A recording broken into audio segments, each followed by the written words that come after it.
Thanks for stopping by the MAC weather page for this Friday, June 24th. You can see a beautiful sunrise out there this morning. Looks like a pretty good weekend coming up, and hopefully that'll actually include a chance for some thunderstorms on Sunday. Right now, it's not looking real great, but that's our next best hope, and we're in desperate need of rain up here in mid-Michigan, and hopefully we'll get some. The longer range doesn't look very promising at all for the 6 to 10 and 8 to 14 day outlooks, and we'll look at some of the computer models here in just a moment. If we, again, we look at the Sunday rain as the big key to this forecast, it's very important that we get some around this area. If we look at the screenshot here, this is from Jasper, and you can see some of the mud puddles from the rain they got a couple of days ago, and certainly some it was needed down there as well, but they're faring much better than we are here. Our climate data for the day, our normal high is 80, the normal low 55. You can see yesterday we had a high of 75, a low of 60 with, again, no precipitation with 0.17 of an inch of evapotranspiration. If we look at the conditions around the MAC this morning, temperatures in the 50s, a much cooler morning out there. Henderson Station currently down.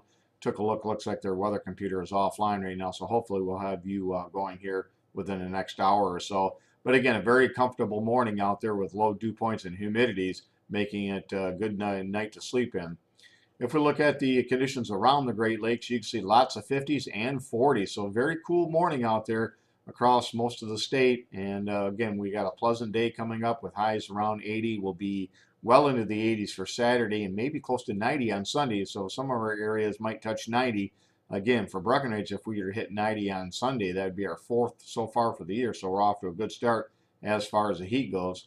If we look at the conditions around the area as far as soil, the temperatures are plenty warm enough, and you can see in Breckenridge, very, very dry. In fact, we're at 119. The higher the number, with 200 being the max, the drier the conditions are. So you can see our surface temperatures or moistures are bone dry, and this 119 is a reading that we never saw at all last year during the entire growing season at the 8-inch level.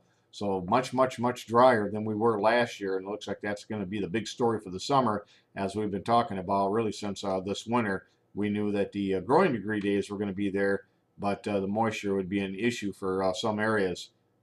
If we look at the next shot, you can see the growing day accumulation so far for the year in the raw numbers. And if we take a look at that as far as a graphical format, you can see we got off to a nice start here. Right about the time we hit 50% planting, we had plenty of moisture in the ground.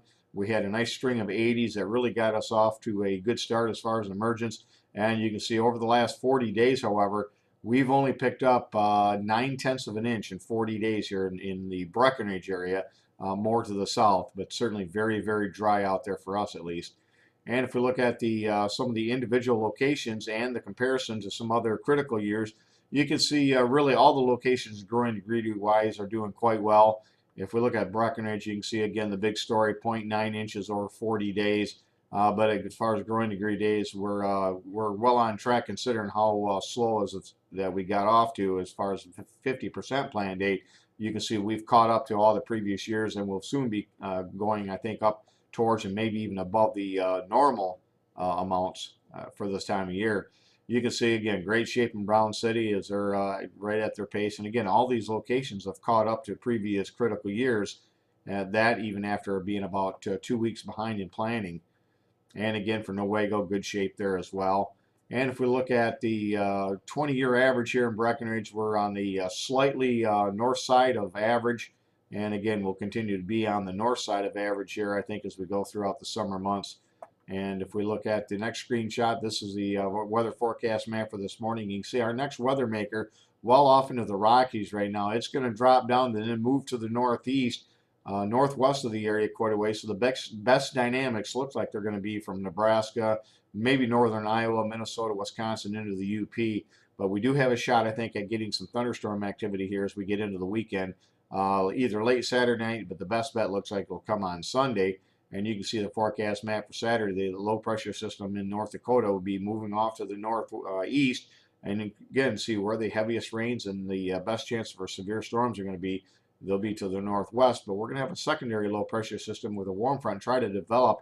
And then on Sunday, you can see that warm air trying to push in could create some afternoon severe storms across eastern lower Michigan. And again, we should be quite warm. I think highs well into the 80s to around 90 on Sunday. So overall, looks like it'll be a great weekend for outdoor activities. Even with thunderstorms on Sunday, I wouldn't cancel any plans just keep an eye to the sky, especially during the afternoon hours. As far as precipitation over the next 7 days, you can see the GFS puts very little to almost no precipitation across much of mid-Michigan down into southeast lower Michigan. And again, amounts only at 1 to 2/10 even in some of the heavier areas. So the GFS doesn't show much precipitation, and if you can believe it, the European shows even less over the next 10 days. Very little precipitation expected across the state. So let's really, really hope that we get some of that rain on Sunday despite the model forecast. And if we look at the WPCs, you can see they're a little bit more optimistic over the next 7 days, giving the entire state about a quarter to a half inch, 3 to 6/10, something like that.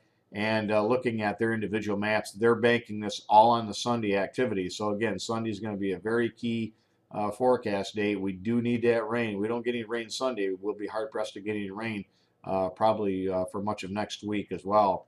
Thanks for stopping by and have a great day, a great weekend, and 73s to all.